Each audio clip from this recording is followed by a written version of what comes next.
Welcome to the Public Works and Gang Reduction Committee meeting. I'm Chairman Councilmember Joe Buscaino. I'm joined by Councilmember Price from the new 9th. Welcome. Welcome all. And this is our final Public Works Gang Reduction Committee meeting of the year. And it's been a great journey to each and every one of you. 2014 has been a good year, and there's a lot more to come next year, a lot of work to do as evidence of this agenda before you. If I can direct your attention to the agenda, I believe we'll be joined by Mr. Cedillo here shortly. We'll take, unless you want to pull any, Mr. Price, we'll take on consent items 1, 2, 3, 4, 6, and 8. You're okay with that? Yes, sounds good to me. Okay, hearing no objection, that'll be the order. We'll take those items on consent.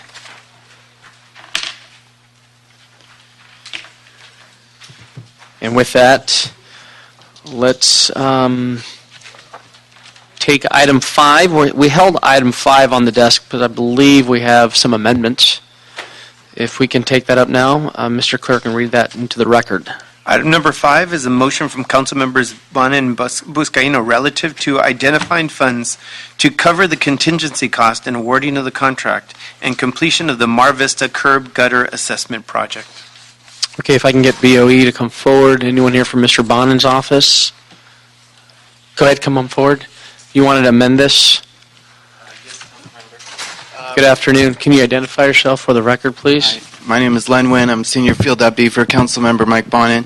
We wanted to make 3 changes. First off, number 1, amend the shortfall amount to $100,000 from $95,000. And then number 2, put into further move that the controller be directed to create a new account for the project in the Bureau of Engineering Services Fund number 682, Department 50, titled Mar Vista Curb and Gutter Assessment Project. And then in the last line, to move that the Chief Legislative Analyst with the assistance of the City Administrative Officer appropriate the funding within 30 days to the newly created account to effectuate the intent of the motion. Okay, does BOE have any issues with those amendments? No, none at all. Okay, if you can submit those amendments to the clerk, that'll be, we'll approve, unless you have any questions, Mr. Price? Okay, we'll approve item 5 as amended. Thank you, sir. Thank you so much. Thank you. Okay. Thank you.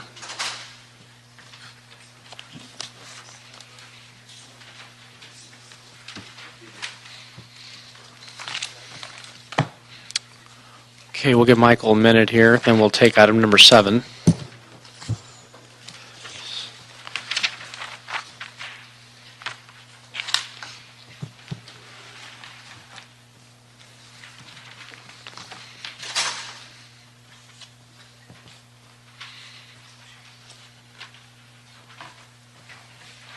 Okay, thank you.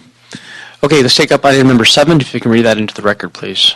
Item number 7 is a motion from Councilmember Buscaino and Labange relative to naming the intersection at Gaffey Street and Capitol Drive in San Pedro as DeCarlo Square.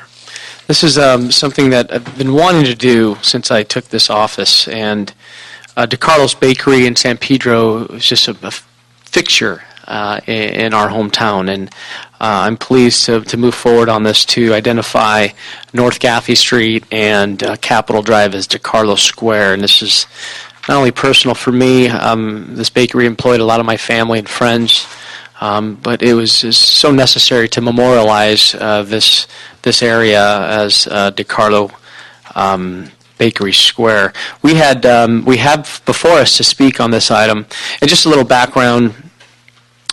DeCarlo Bakery, 10-acre plot at 1701 North Gaffey Street, in 1957 was built. The business expanded due to its tremendous popularity.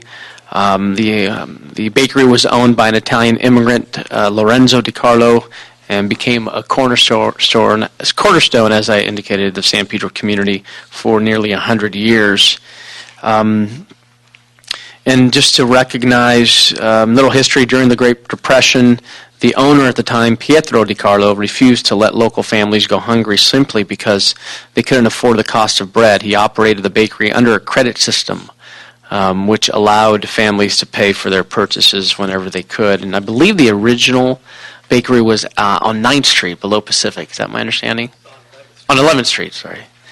And due to, just to pay tribute and honor to the Di Carlo family's contributions, we are going to, once approval, name this intersection Di Carlo Square. So with that, we have Mr. Peter Di Carlo, who is almost 30 years, a LAPD police administrator, and to say a few 40 years.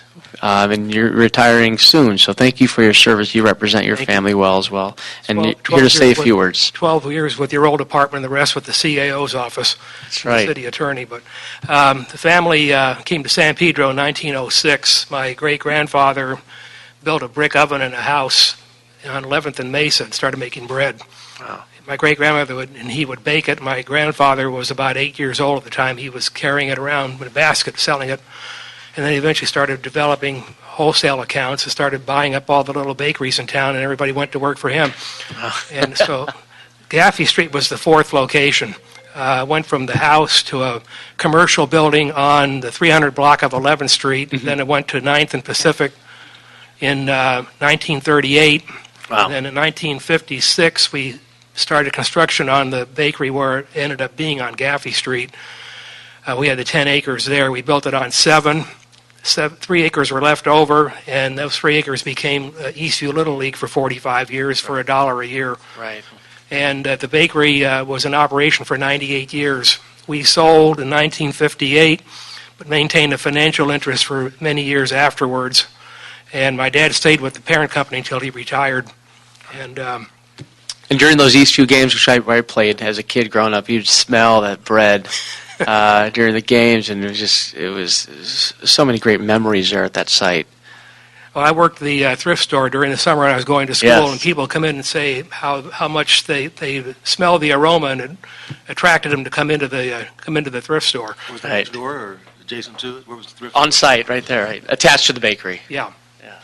So, but Well, thank you, Mr. DeCarlos, for joining us. Give the family our best. And family is very, very pleased you're doing this. Sure. It's the least we can do. Again, Thank you very great much. tribute to the family and for providing years, almost 100 years of service and creating jobs and sustaining jobs there in the San Pedro area for many, many years. So thank you for coming and speaking on behalf of the family. My pleasure. Thank you. Okay. Well, you okay with this, Mr. Price? Good. Is the field still there? Still? No, the fields they had moved to Knoll Hill. But we had to relocate the issue Little League. Okay, so let's approve item 7, send that to council. And I understand that you. Oh, we did need want to a change on the spelling of the last name. So for the record, it's capital D-I space capital C-A-R-L-O. I got that. All right. Now we're all Italian after that spelling.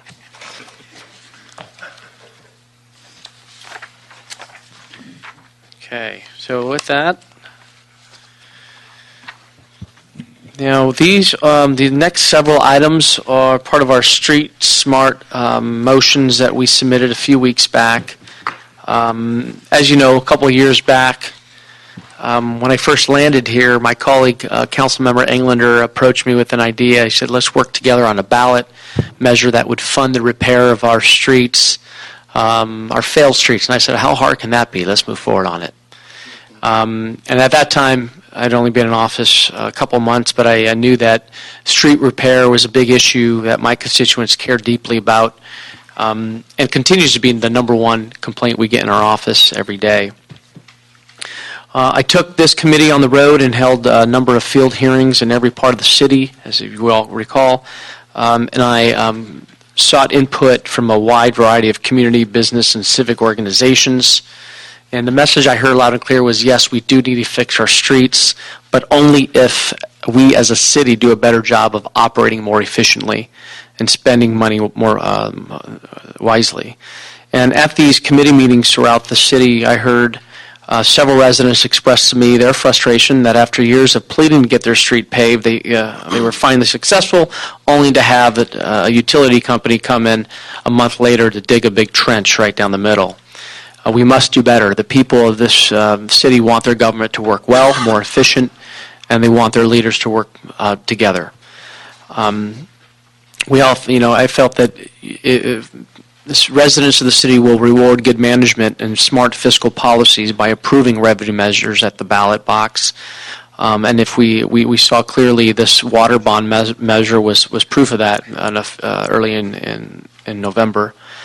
These next 7 items are a package of motions I introduced with great hopes that will increase revenue, cut costs, and maximize efficiencies. We are proposing a number of items, of a number of efforts that will make our city more efficient when it comes to fixing our streets, including requiring utility companies to reimburse the city for the full cost of the damage they inflict by cutting into our streets, increasing the moratorium on excavation cuts into newly resurfaced streets from 1 year to 3 years, retrofitting asphalt plant number 1 to lower the cost of the material, creating community beautification assessment districts to allow property owners the opportunity to pay a small fee for increased street maintenance, sidewalk repair, tree trimming, and landscaping, prioritizing the repair of major streets that carry the most traffic, and performing a thorough analysis of the best available technology. These proposals are not a cure-all that will solve the problem in one day, but decades of deferred maintenance that totals more than $3 billion in needed repairs. Efforts continue. These items before us, they are definitely an appropriate first step to win back the voters' trust. So today is just an initial hearing on these proposals to get input from the public and city staff. We won't be taking any action on these items, but just to get to hear from the city family on ways to move forward to create more efficiencies. Joining us today is Public Works Commission President, Commissioner Kevin James, representatives from the CAO office, as well as Street Services and Engineering. So with that, let's take these items. We'll do item 9 first, and there's a few that we'll take together. But let's kick off with item number 9 first. And would you like me to read that into? Yes, please, Michael. Thank you. Yes, item number 9 is a motion from Councilmember Buscaino and Councilmember Bonin relative to exploring and testing alternative technologies to maximize efficiencies and efficacy of the city's street repair and maintenance activities. So if we can, let's talk a little bit about micropaver. Director of Street Services, Nazario Salcedo, thank you so much, Nazario, for being here. Tell us a little about a micropaver and how long the Bureau has used this system. Good afternoon, Mr. Chair, and good afternoon, Councilmember Price. Nazario Salcedo, Director of the Bureau of Street Services, and with me I have Ron Olive, my Assistant Director. In 1998, prior to 1998, the Bureau of Street Services used to use a visual pavement management system. That is, you and I, Councilman, could go out on a pickup truck and determine what was the condition of the street. You know, in your opinion, that's a 7. In my opinion, that's an 8. So let's give the street a 7.5, right? But that methodology was extremely subjective, and it was not accurate at all. It wouldn't provide any quantifiable numbers, and it wouldn't allow us to come up with a budget proposal. In 1998, we adopted micropaver, which is the elite pavement management system in the world. And why do I say in the world? Because the largest municipalities in the world use micropaver. England. And today, it continues to be the premier. Yeah, Okay. we have numerous other programs that are based on the same principles and methodologies used by micropaver. The bottom line is every major municipality in the world uses the same unit, which is PCI, Pavement Condition Index. And that PCI is given and provided to you using micropaver. Got it. So since 1998, the Bureau has used successfully micropaver. We were, the city of Los Angeles, the first municipality in the nation to fully utilize micropaver.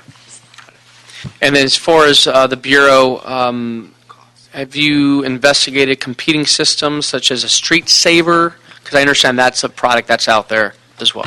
Yes, Street Saver is another great product. How's by it all different means. than micropaver? Well, the difference is simply, in the way you read the information. We do have, however, the largest municipal street system in the nation and arguably in the world, 28,000 lane miles, and approximately 70,000 city blocks. So not just any pavement management system will accommodate 70,000 segments. So Street Saver doesn't accommodate 70,000 segments. So we had a conversation with the vendor, and by all means they can accommodate and customize Street Saver to accommodate the amount of segments that we have in LA. Dr. Shaheen, the creator of micropaver, had to do exactly the same thing for micropaver because LA is so unique that not just any system will accommodate 70,000 segments. And the main difference is how data is captured That is correct. and how it. Okay. How is data captured? Is there some kind of a wand that's waved, or We use an automated van, state-of-the-art automated van that is equipped with high definition lenses, cameras that takes every single distress on the surface of the street. I mean, you can magnify those images and make that stress, that little crack, look like a canyon in front of your computer. That is the amount of technology that we're using today. That van has also a series of lasers that read the roughness of the road. So using those readings, we determine what is called the IRI, the International Roughness Index, which is utilized to determine the PCI of the street. You're happy with micropaver? I am very happy. I am very familiar with micropaver, but I'm open to see and explore any other possibilities that are available in the market. Yes. And then your website, significant improvement on how you manage your website. It looks a lot better on how you're sharing the information with the public. How often is that content updated?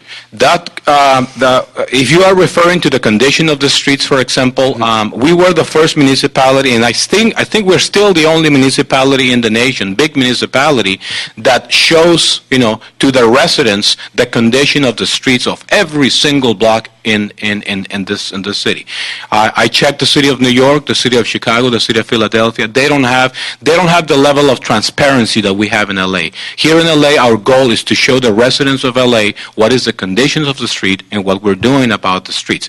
We are updating the information every 2 or 3 weeks, no more than 3 weeks. So the information that you see there is very, very. And when I say the improvements of the websites, the design is more user friendly. I mean, Dennis Gleason in my office, he sees activity on the street on Melrose. He knows exactly where to go. Yeah, I'm responsible for the old,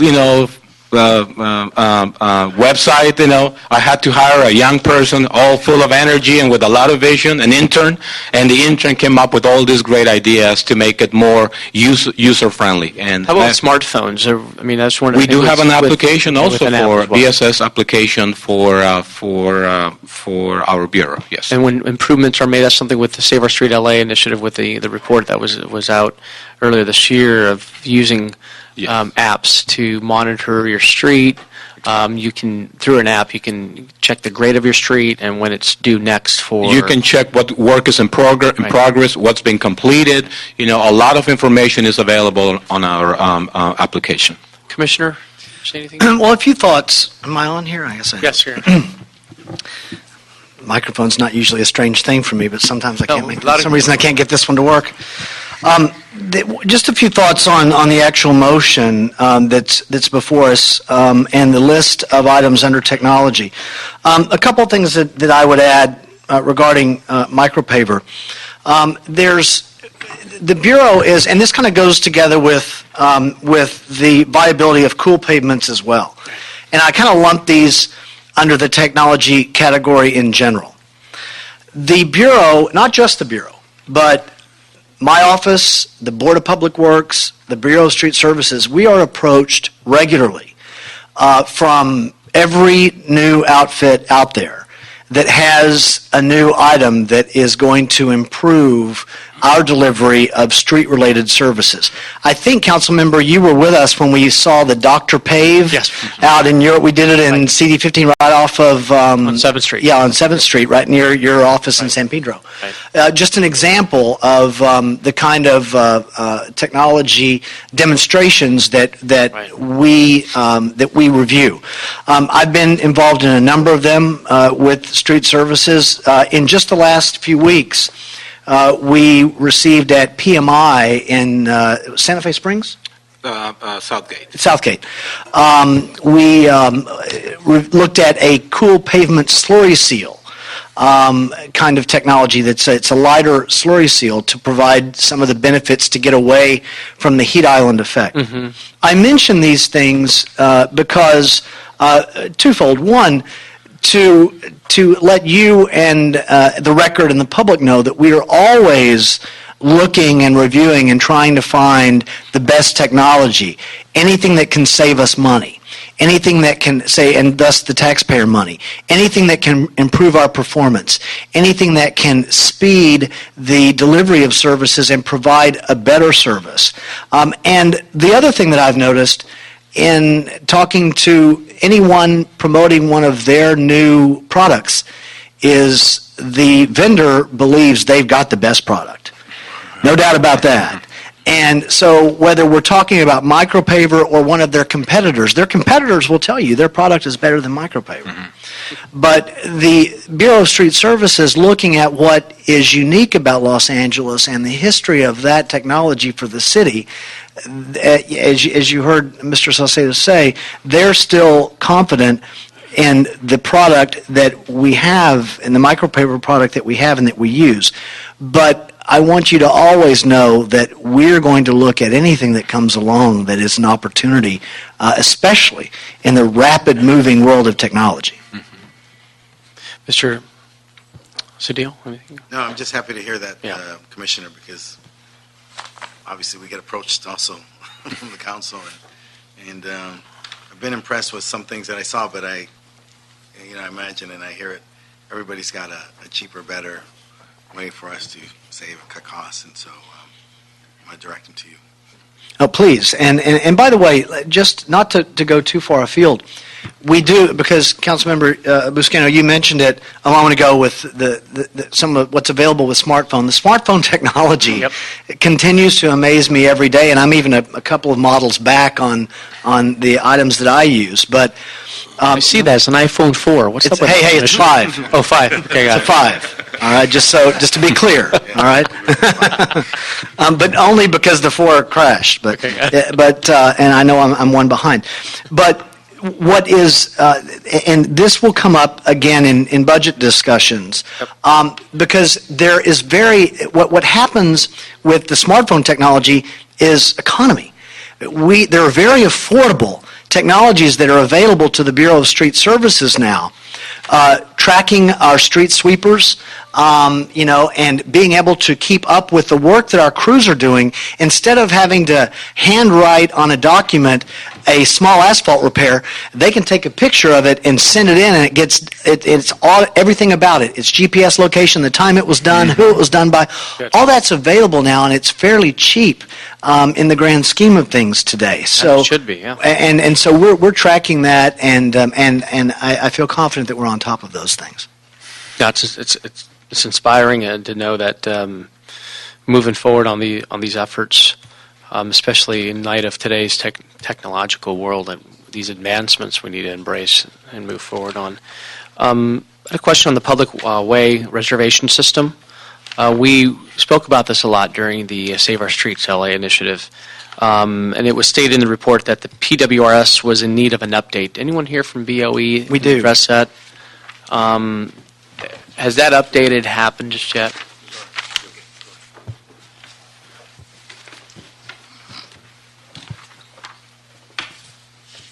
And just for the record, give us a quick 1 minute, 1 second on the public way reservation system.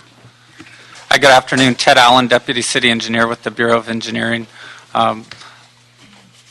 Before going into the public way reservation system, if I could, I'd also mention that recently at the mayor's request, we've begun a construction coordination task force co-chaired by the city engineer, Gary Lee Moore, the general manager of Department of Transportation, Salita Reynolds. And I give that introduction because as a part of that, MTA and the mayor's office has helped to coordinate a consultant task order to look into either further improvements to the public way reservation system or possibly replacing it. We're looking at alternatives. So we are looking at that, and this coordination task force includes city departments, utility companies, and so we're looking at ways to become more proactive in coordination, including changing the system. So to answer the question, the changes haven't been made, but we are pursuing it and close to issuing a consultant task order to help with that. Well, in order to create more efficiencies, you need that coordination and communication by all departments, and it's good to see that the BOE and DOT, per the direction of Mayor Garcetti, are moving forward on that. So appreciate that effort. Any other questions, colleagues, on this item? Item 9? Speak to the mic. People listening. Can I review for us again just how this reservation system works? People call in. If there's a pothole, or what's the public way turnaround time on it? The public way reservation system is not so much a call-in system. It's available on the internet. It's a map-based application, kind of like Navigate LA if you're familiar with that, but slightly different in that it shows work that's planned for the public right-of-way. So the overlay work that's planned by the Bureau of Street Services, construction projects by the Bureau of Engineering, utility projects that are planned by utility companies, filming activities. So the system is good if you know how to use it. You can go look at a geographic area, you can give a time range and see what work is planned in that area. Is it something that's accessible to the public? Or? It is. The thing is, it's kind of, I guess you could say, a reactive system in that you have to go look and see what's there and maybe change your own activities, but it doesn't force the higher level of coordination that you guys and the mayor are looking for, which is maybe encouraging people to work together, using that information to have meetings, which is has been mentioned. So we're looking at whether existing off-the-shelf systems may be better. We may make changes to our current system, but it is a good system. And looking at planned work, of course, the other challenge is always, emergencies come up and unplanned activities and those sorts of things.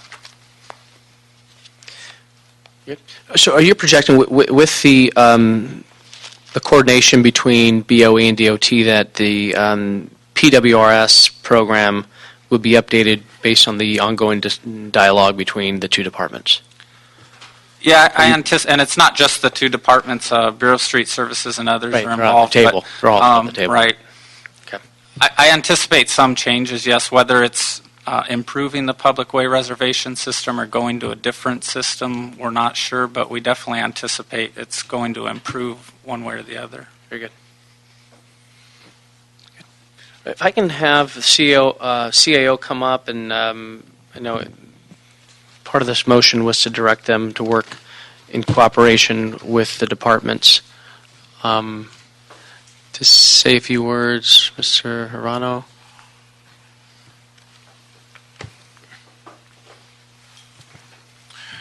Good afternoon. Good afternoon. Give me any update on this motion. I know we're going to have you guys report back, but ongoing collaboration between all the respective departments. Well, I think, I think David around the Office of CAO, I think Mr. Allen covered it well. I think looking at this motion, I understand you're asking us to coordinate as an office to look at several different items. I think Mr. Socetta has said he's open to looking at the issue of retaining micropaver or potentially selecting a new program. We're willing and able to work with you on this. I think our initial assessment is it could take up to 9 months to report back and get you everything that you need. On all these items? on all these items. I think the one item for me that kind of sticks out as not being really IT related is the viability of cool pavements to be used on the City of LA streets. That's really an issue that is in the purview of street services primarily, with the assistance of maybe general services in their testing lab. So that would not be an area that we would feel appropriate being in the lead on. Yeah, and if I may, yes, that's Mr. Hirano is very accurate on his statement, simply because the technology, although we hear a lot about cool pavements everywhere, and you see it in magazines, the reality is the products available right now in the market cannot be used on streets.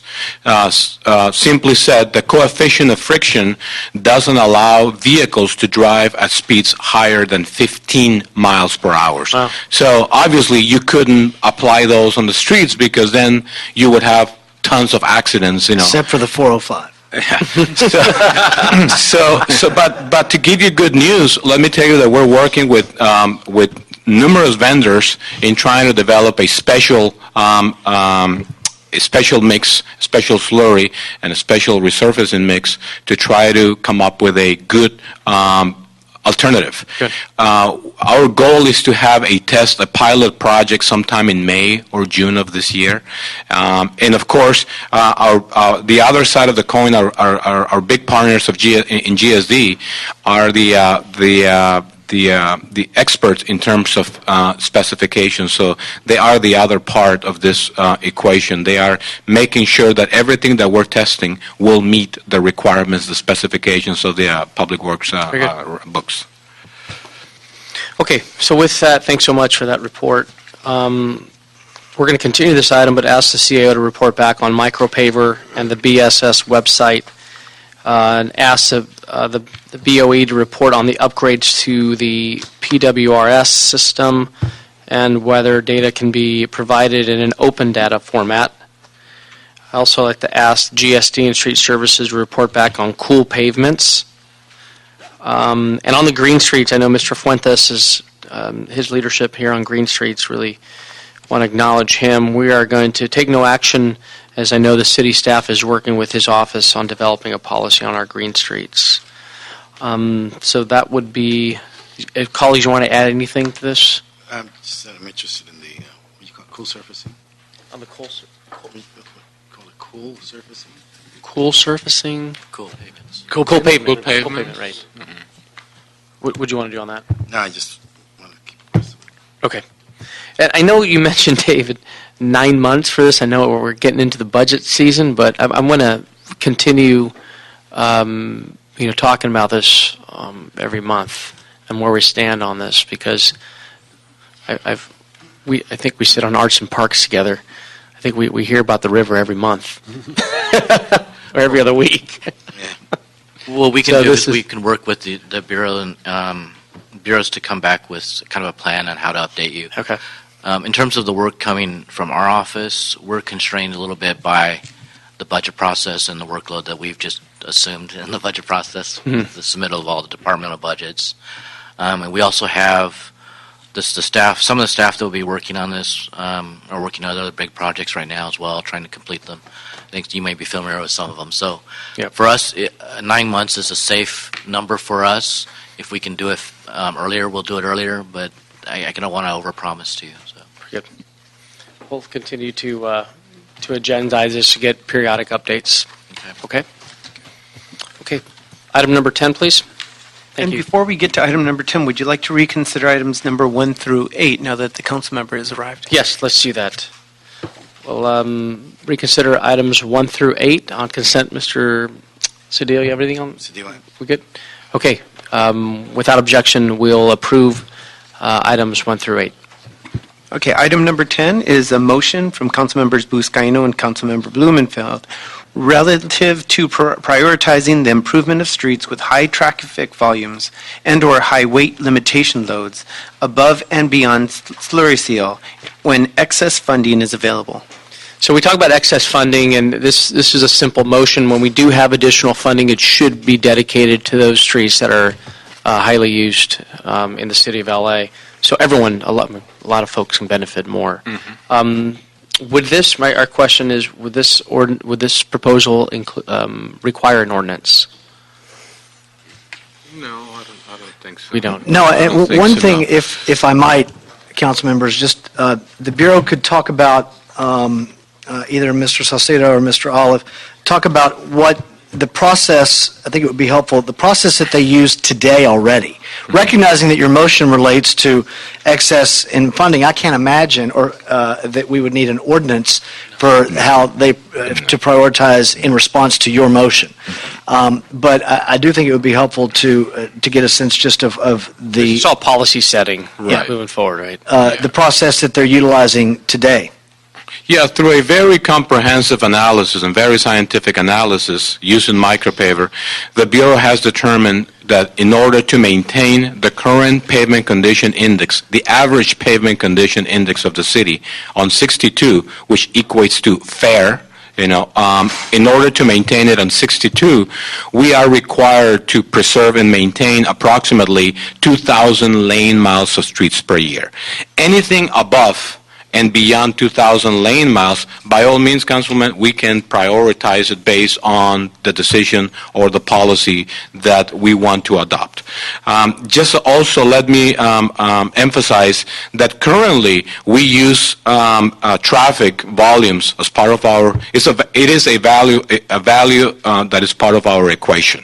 But by all means, as we go or surpass the 2,000 lane miles, which is the threshold to maintain the PCI of 62, by all means, we can dedicate the excess or the additional funding on major corridors where the benefit will be greater to communities, businesses, and pedestrians. Colleagues, questions on this? Good. Okay, I'm going to instruct the Department of Public Works to report back on some guidelines on this item. It's fine. Thank you. And so that item will be continued. We'll continue this item as well. We need 30 days on this, Commissioner? Or?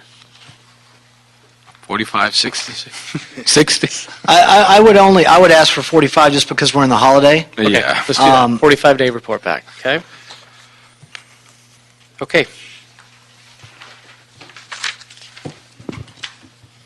Okay, item 11.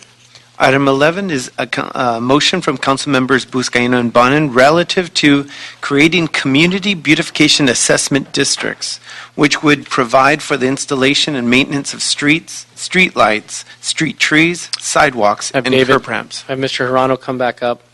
If you can, I know we're getting some chatter in my district from the neighborhood councils on these community beautification assessment districts. Can you give us an overview of the districts, how they work, and define for us the difference between the general versus specific benefits and how they're determined? To make sure that you have the most accurate answer, I'm going to ask my colleague, Natalie Brill, to... Sure, come up and deferring do to that. Natalie. There's Natalie. There she is.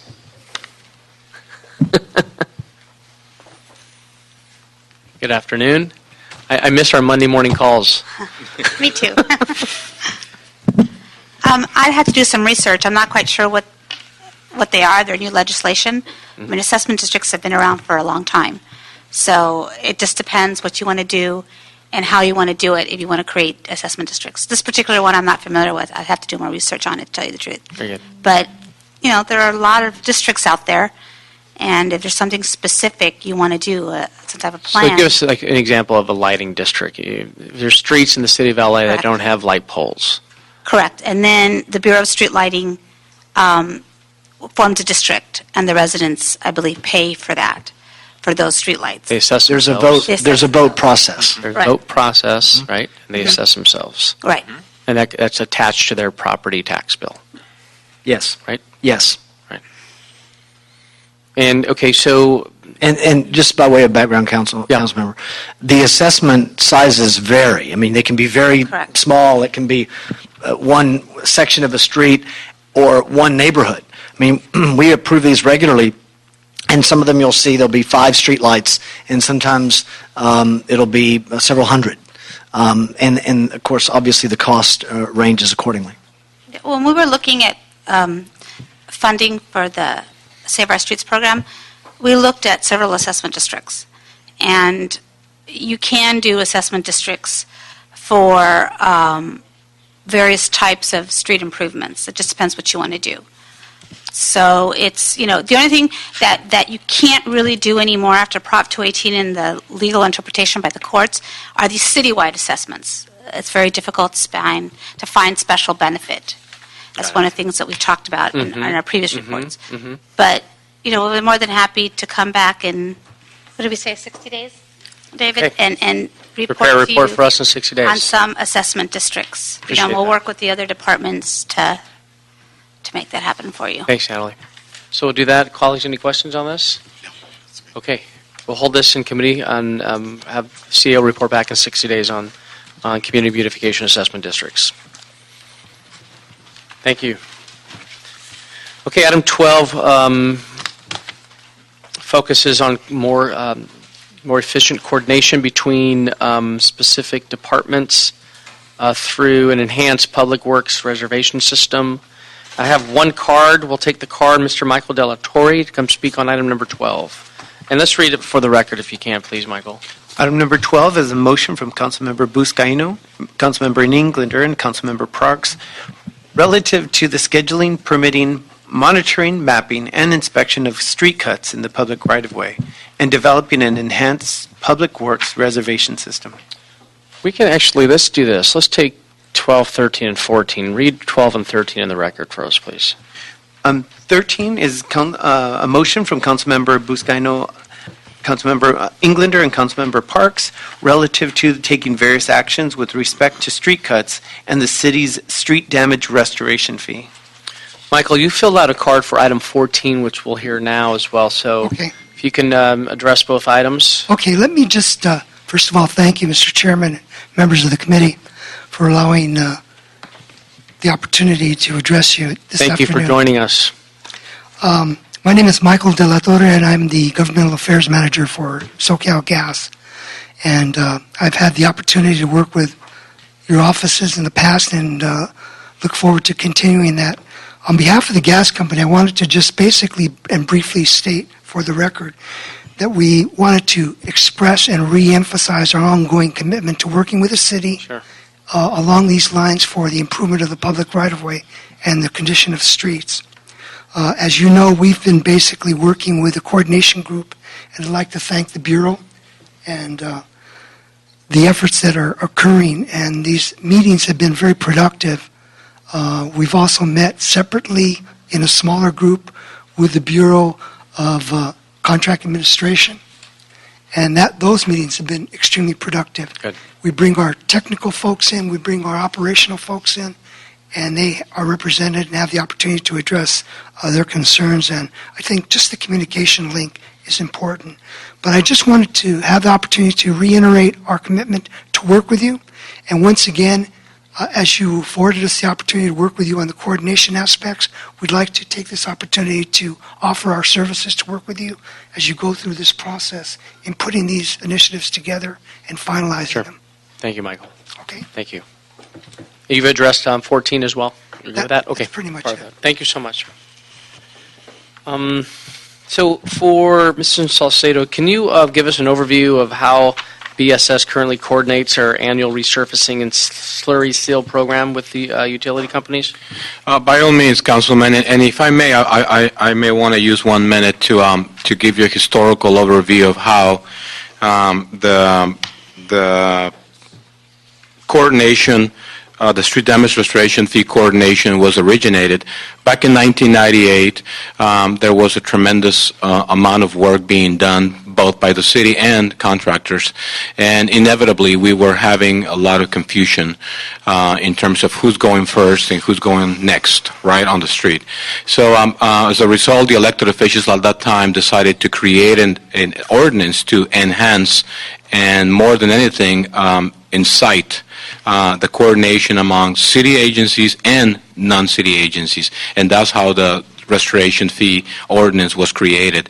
And I must say that utility companies are doing a heck of a job coordinating with us. I praise Michael and his counterparts because they take the necessary time to coordinate with us. Inevitably, there are emergencies, water blowouts, gas leaks, and those have to be addressed immediately. But the coordination is great. by all means, in our case specifically, we put together our resurfacing programs 5 years in advance. So what we do, this year in May, we will submit to utility companies, to over 200 utility companies, our 2016-2017 resurfacing program. So they will have in advance, they will have our program at least 1 year in advance. And during that time, a lot of things can happen. A lot of projects will have to be postponed. A lot of projects will have to be rescheduled or replaced. But again, we always try to work, especially with the major utility companies, gas company, water company, phone companies, because they have a tremendous amount of projects as well. So the coordination is great. And once again, we provide our proposed projects to them at least 1 year in advance. Typically, it's 2 years in advance, but as a minimum 1 year in advance. And, we frequently see council motions that seek to waive the curb-to-curb resurfacing requirement because property owners claim that they're not aware of the planned work. Can you explain how residents and businesses are notified of planned street work? In our case, for resurfacing and the activities performed by the Bureau of Street Services, what we do is we send a letter, a 30-day, what we call a 30-day letter that goes directly to the property owner. A lot of times, people residing along the street may not be the property owners, right? And sometimes they're not very receptive to our notices. But so what we do 30 days in advance, we notify the property owners about the proposed work. We provide to them a phone number so they can call us in case they have work that they want to perform. And if they have some work to be performed, we reschedule the work accordingly. Even a week before the actual performance of the work, we start posting no parking signs, and we distribute notices directly to the residents and the vehicles parked on the street. We post them on the street. And once again, we make ourselves available via phone, via website, and any other mechanisms. And of course, our website shows every single month the projects that are scheduled for that month. So you can see, which projects we're going to be doing during the month. For this case, for example, today you can check the locations where we're going to be working during the month of December and January. How about alerts? You have an alert program, like a reverse 911, that you can call specific neighborhoods and say, hey, we'll be resurfacing your street here in the next 2 weeks or the next week. Has that been... It would be nice. We know about the technology. However, we don't have the staff nor the ability to activate something like that. But by all means, we can discuss these issues, this technology, with our sister department of ITA, and maybe we can put together propose something to you. And as far as, obviously there's new developments frequently needed to connect to utilities. Is there any point during the plan check process that a developer is notified of a moratorium during plan work? Because we hear a lot from developers that there's always continued delays. But is there like a checkbox during the plan check? Well, we don't do plan check per se, but BOE does, so I'm not sure if BOE is here to answer that question. Oh gosh, he's like, I don't know. We may get a fourth and long on this one. We may have to continue that question. Ted Allen again with Bureau of Engineering. I'm on Monday starting to take over our plan check side of things. I'm not the best person to answer this, but I believe we do coordinate those things, but I wouldn't have the details to that process for you right now. Got it. Nevertheless, you can look into that, and as part of the coordination is so that everyone's talking. I think, and correct me if I'm wrong, Ted. I think when you apply for a permit, you are notified about the time when the street was resurfaced or slurry, right? It exists on Navigate LA, doesn't it? Yeah. Well, yeah, in Navigate LA, it's visible, and there's different kinds of permits, and it could be that some permits are kind of administerial. They apply, and it's kind of approved. So it may be that on certain types, we notify them. Some permits are just over the internet. There's no personal interaction. I don't think there would be any not all permits are even in the street. Some of them are driveways and things like that. So I think it would vary depending on the type of permit. Got it. Okay, that's good to know. Anyone here from ConAd want to talk about TCAP repairs per this motion? Can you, how are you? Hi, Councilman. Thank you. I'm Brett McReynolds with Brett, Bureau of thanks for Contract being here. Administration. You're welcome. Let me touch base a little bit on that last comment. Sure. We have a policy on all of our permit projects when a developer starts work. We meet with them as early as possible, and we identify any of the existing conditions, and that would include the resurfacing with Bureau Street. So they would have at least an indication prior to starting the work as early as possible. Good, So, good. That's good to know. Tell us a little about TCAPs. Well, What are they and how we can utilize them when it comes to repairing street cuts? yeah, TCAPS is a method of taking an existing utility or a new utility cut that goes in and actually doing a cold plane, a surface milling on each side of the utility cut, and it provides a surface area that increases the waterproofing and increases the cyclical surface tension. So it actually is an increased way of doing it from our existing process. Our existing process right now that's permitted is just as you're familiar with the utility cut. And the problem with that is that allows, potential water infiltration into the trench.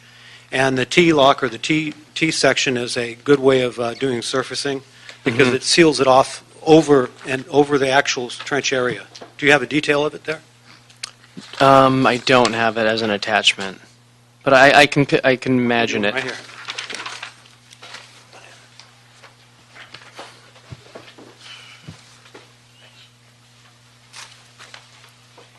It provides a good alternative in those emergency cases. We work with the gas company, as was mentioned closely, and other utilities.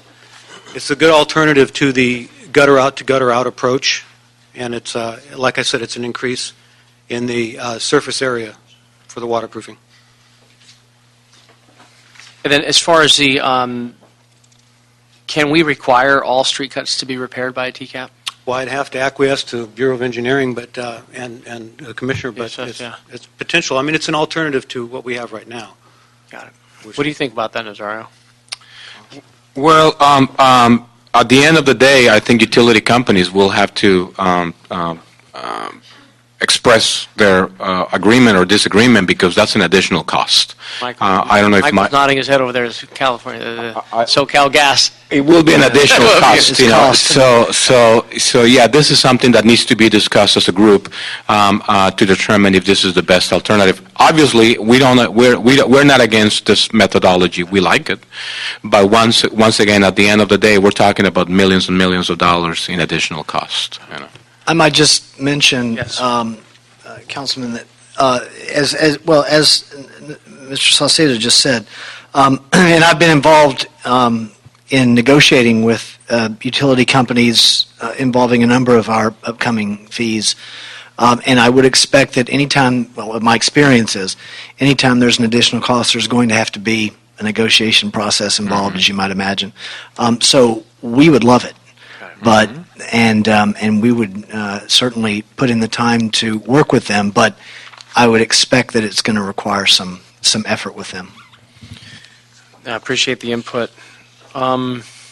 Thanks, Commissioner, on that. City Attorney, we had a question on full cost recovery. Mr. Jordan, if you can step up. Do we, as you're coming up, is an ordinance required for full cost recovery when it comes to Ted Jordan, the City Attorney's Office. Fees are set by legislative action. So, and then the amount of the fee is limited to actual cost. So, in order to increase the fee to recover actual cost, there need to be a legislative action that is typically done through an ordinance. Okay. In this particular case, I understand from some of the background materials I have that there may be fees set by council resolution. Resolutions would also be a legislative act, but it would require a council action, be it a resolution or ordinance, and we can flesh out the specific requirements on that. Very good. Thank you, Ted. And for the CAO, as for the moratorium from 1 to 3 years, will that significantly decrease our revenue stream? I don't know that we can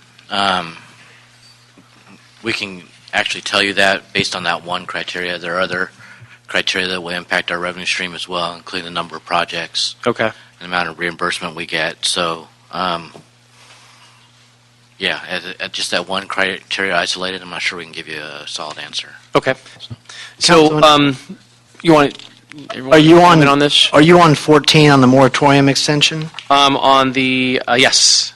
I would only mention that there's a reference in the first paragraph. I've just got a summary. The two pronged aspect of the motion mentions the Board of Public Works authority to make exemptions.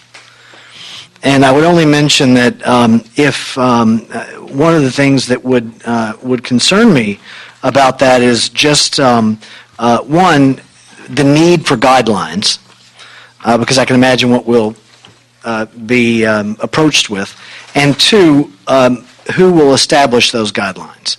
Those are two questions that I would have. Well, let's. We should address those questions on the report on the report back when we hold this. Actually, Commissioner, work with Dennis on that, and Okay. We can circle back when we hear this. These items when it comes back to committee. You go with that? I'm good with that. Colleagues, any questions on these items? None for me. Okay, I know we fired off a bunch of questions here on these three items on 12, 13, and 14. May I? Commissioner, yes. Since you're mentioning on 12, 13, and 14, and we're talking about the reports, one of the things I was very pleased to see in the motion under number 13, the SDRF, street damage restoration fee, number 2, report on the damage to the roadway created by construction activity and heavy load carriers, and the amount collected in damages. You see that? Which one are you referring to again, Kevin? The SDRF, it's number 13, I think. Motion 13, yes. Item number 2.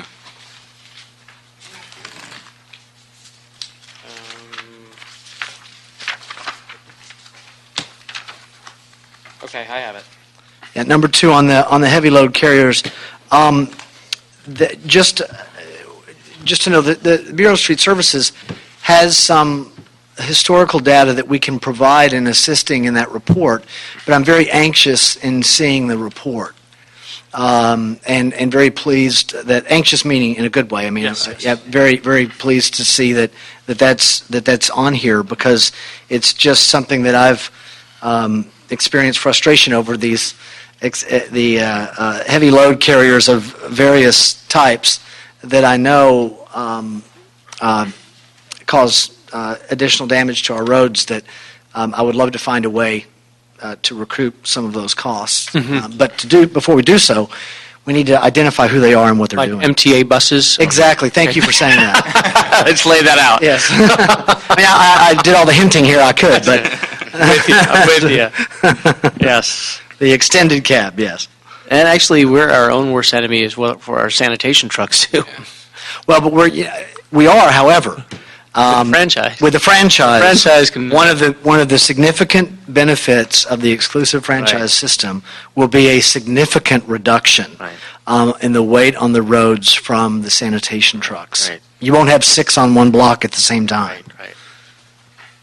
And added dollars to True. pave our alleys. Okay. That was all that was. No, I mean, again, just going back to why we're here, why we're discussing these items is to be responsive to the people in the city. And if we're going to ask them to chip in and fixing our streets and sidewalks, we need to do our part. Colleagues, any other questions, comments? Otherwise, if not, we'll... Is there movement on number 15? Not yet. We haven't Oh, heard okay, that I'm yet. sorry. That's next. Sorry. That's our I final don't mean to item. jump ahead there. No worries. Good? Okay, so we'll continue 12, 13, 14, and hold that in committee. Yes. Do you want to speak? Yes, come on up. Michael De La Torre? on 13? Sure. Give him 2 minutes, please. Thank you again, Mr. Chairman, and I'll try to be brief as usual. While we applaud the city's efforts to improve the condition of our city streets and understand the need to increase funding for this effort, we have some preliminary concerns about the cost impacts to all ratepayers across the Southern California area and SoCalGas territory. The SRDF is unique to the city of LA, and out of the 233 cities that the Southern California gas companies serve, none have such a fee, in addition to an annual franchise fee that we pay. So we just wanted to lay that out there for consideration as you go through your deliberations. Sure. And hope that you'll take that into consideration. And we've been making some great progress in our negotiations on our new franchise. And we'd like to commend the CAO's office and their efforts. So I just wanted to throw that out there, but we do have that concern, and we'd like the opportunity to continue to work together. And we'd like to be able to come back with information relative to impacts for your consideration. Thank you. Thank you. Thank you, sir. Okay, Michael, our final item number 15, if you can read that into the record, please. Item number 15 is a motion from Councilmember Buscaino and Councilmember Huizar relative to retrofitting the city's asphalt plant number 1, setting forth the range of potential options to increase the effectiveness and efficiency of this valuable city asset. In the controller's audit of street services, this was a big item, ticket item, as we say. The fact that we're spending more money using outside plants for asphalt where we have our own, but we need to make improvements in our own asphalt plants so we not only create efficiencies, but looking at some cost savings as well. And David Hirano, thanks for being here again. Give us a status update on our asphalt plant number 1, and Okay. if you can, I'd appreciate it. The Bureau of Street Services has put forward a proposal to retrofit the asphalt plant. That proposal is being reviewed by our office, the city engineer, and the mayor's office, and we're working with them to move that project forward. There are a few steps we feel we have to work through from a project management perspective. We have a goal of trying to complete the assessment of the project as quickly as possible. One thing I do want to note is that the council has provided $10 million in MICLA authority for this project. As we've reviewed this project, I think the Bureau, our office, engineering, we all are in agreement there's probably going to be a need for more than $10 million to complete the project. So we will be back to council and to the mayor with an additional report once the final costs are known, with a request for additional money to move the project forward, and at that time we'll also be able to provide some updated numbers. Do you have any projections on how the overruns of it? I don't want to go there right now. You don't want to it's too preliminary to really to speculate, but they will be much larger than 10 million, I think. So it's not going to be like 10 million, 50,000. It's going to be over by a little bit more than that. But I think that what's important is that we want to come back with a number that we can rely on, and we don't want to get caught in a cycle where we're continually coming back asking the council for more money. We want to come back and do this once. We want to give you an assessment of what we think the costs and benefits are of moving ahead of the project, and potentially get your blessing to do so or not do so, depending on what those numbers show at that time. So okay. We are hopeful that we can have an assessment done and come back to the council jointly in approximately 6 months. So that's currently what our schedule looks like. Mr. Price. Where is this plant located? Down here off the LA River, right by the Amtrak maintenance yard. It's At the intersection of Olympic and Santa Fe, just east of Santa Fe and Olympic. And does it make sense to partner with other jurisdictions in something like this? Or was that something we've contemplated in the past, or have we done that in the past? Well, we have been asked that question, and I do anticipate at least addressing that question in our report back. I'm not sure that we can tell you yet whether we think it would make sense to do that, but it is obviously an option. As things stand now, asphalt is used by others, right? Or is this some special Correct. asphalt that's only used in Los Angeles? No, other municipalities are using exactly the same type of asphalt that we use, yes. Yeah, so the whole drive towards this is if we're able to, generate some dollars from other municipalities, we generate more dollars, we pay more streets. That's one of the benefits of this proposed plan, that the excess production, we can easily sell it to our neighbors. Right. The County of LA, City of Pasadena, City of Burbank, City of Glendale, who every single day they're calling us, asking us, can you sell asphalt to us? Right. And we can't, simply because our old asphalt plants can only produce so much. That's right. Councilman, if I might. Yes, Commissioner. There are a number of issues related to the asphalt plant and the motion that I would like to address. First of all, and I have some concerns, Councilman Price, and always will, regarding establishing a cooperative with another entity, another governmental entity, or a joint powers agreement. And that's because of the simple aspect of control. Your motion references the term valuable city asset. This is a very valuable city asset. And we are able to, because we are able to produce our own asphalt, we are in the market in a significant way. And by being in the market in a significant way, we are able to keep costs reasonable for the taxpayers. Now, in February 2014, there's a Parsons-Brinkerhoff study that was referenced.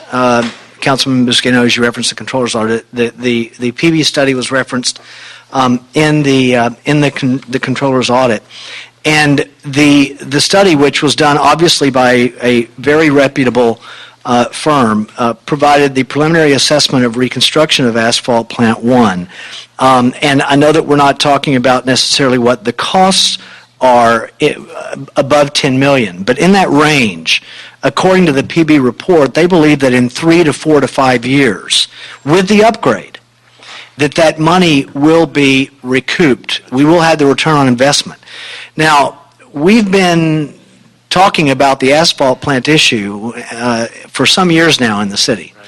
And if we calculate the annual year rate on return of what we're going to get in the future, had we done this some years ago, we would be reaping the benefits now. So I am hesitant to have to wait any more time on this, but the Bureau did put out an RFI, and there was a response to the RFI that would indicate a likelihood need for an RFP. But something else that's important, and Ted Jordan is here, you can correct me if I'm wrong, but my recollection from prior discussions is, while we can use this asphalt, it's not something that we can sell in the marketplace for profit. We cannot. We cannot. Because it's a municipal Yes. facility? Yes. Here comes the attorney. Hold on.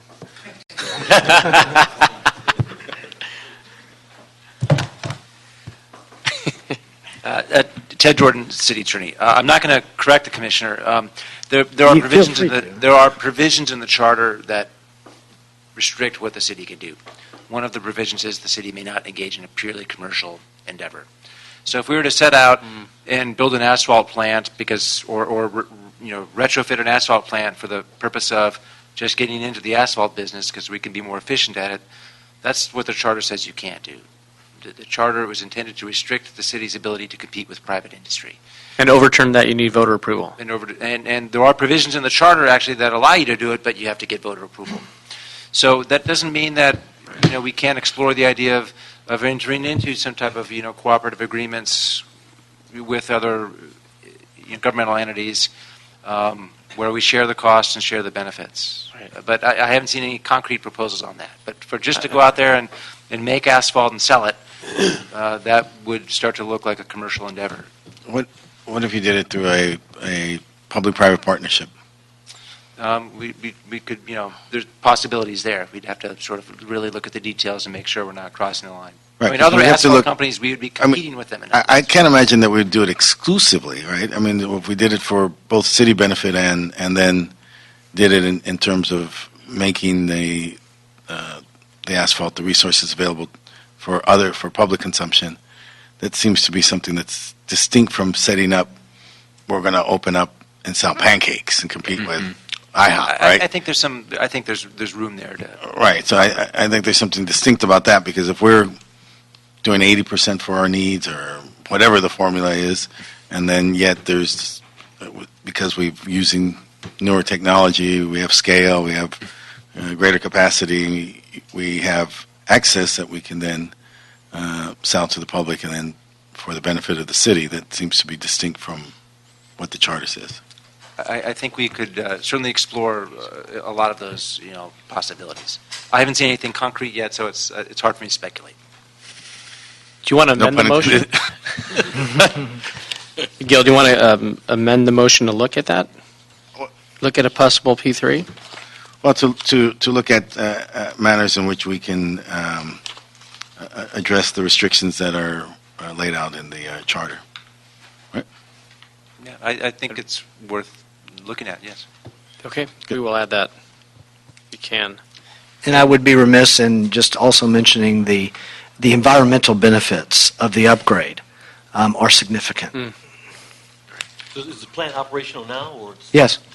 But just that It's just the output is pretty weak. The output is not. Yeah, the plant that we're trying to replace was built in the 1920s. So basically, that plant requires a lot of maintenance. We spend a tremendous amount of money every year just in maintaining that plant running. Nevertheless, we're able to recycle up to 10% out of that plant. But the new proposed asphalt plant has the capability to to recycle up to 50%, dropping the proposed price significantly, almost half the cost of the existing ton of asphalt. So there's going to be a significant amount of benefits, environmental benefits, efficiencies. One of the biggest challenges that we have with the current vendors is that they, for example, cannot deliver asphalt at night. You know very well that we pave at night. So we need to have that asphalt 24 hours, the availability of this asphalt 24 hours a day on the weekends. If we try to get asphalt from our vendors on the weekend, it's a special rate. We have to pay for that too. So again, having our own asphalt plant, with these capacities would make us incredibly more efficient. Right. Again, that's why we're here, talking about a number of these items. Okay, any other questions, comments? I have one speaker card, James Johnson, if I can invite him up to say a few words. Thank you so much. Thank you all for your report. And it's just the beginning. We're just getting our work done. They'll be very brief. Yes, sir. Chairman Wascano, thank you so much for the opportunity. Members of the committee, James Johnson, SEIU, Local 721, the Coalition of City Unions. We support all these common sense motions to do, frankly, what we've probably been doing for many years. And it's how should I put this? I'm surprised that there are very few people that realize that the city of Los Angeles runs an asphalt plant, and that it's been sitting there doing the best that it can, chug along.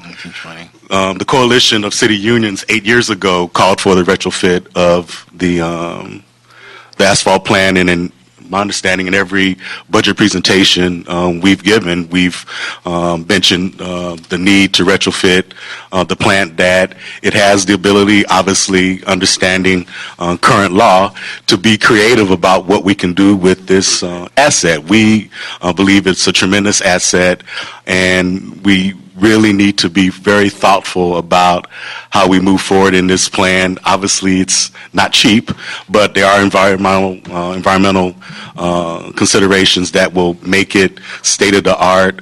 I know that the Bureau and the Commission have done a lot of work thus far to get to this point. We just want to say that we want to share in the partnership to be creative about what we can do with the plant to make it as productive as they possibly can because of what the general manager and others have stated for the record. So we just wanted to go on the record to let folks know that this is something that we're tremendously concerned about and look forward to working with the committee and others with. Thank you, Mr. Johnson. And thank your members as well, the men and women who keep this city running. Thank them for their commitment and dedication to service.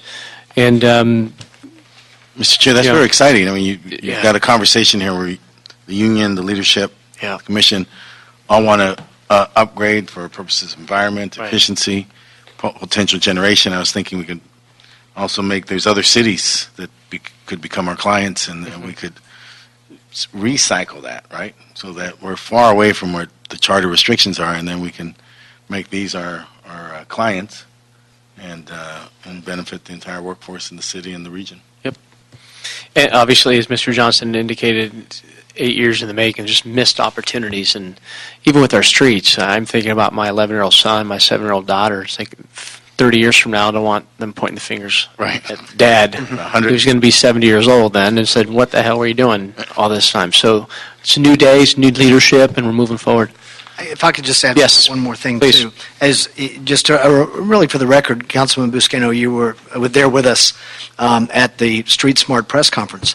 The mayor's commitment on AP1 and on the motions that you've set forward, that all of you have set forth, is strong. And just I wanted the record to be very clear that the mayor's office supports what this committee is doing and what the commission and the bureaus are doing, including AP1, of course. Yep. Thank you all. Thank you, Commissioner Nazaro. Thank you all for your reports. And I'd like to get a report back on this in 60 days and see the progress of. So this will be continued? Continued, yes. And now time for general public comment. These are items not on the agenda. Do we have any general public comment cards? No, Mr. Chair, we do Okay. not. So without hearing that, then this meeting will now be adjourned. Thank you so much. Dude, All right.